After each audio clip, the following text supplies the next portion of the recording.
20 টাকা দিয়ে আমরা এখন একটা কুশের কিনবো। দেখা যাক কি কুশেরটা আমরা বিক্রি করতে পারি কিনা, কয় টাকা বিক্রি করে।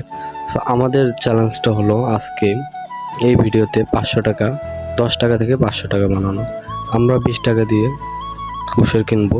এই 20 টাকা কুশেরটা আমরা 1 ফোর 20 টাকা করে বেচবো। দেখা যাক আমাদের এই 20 টাকায় 1 টাকার উপর কে নেয়।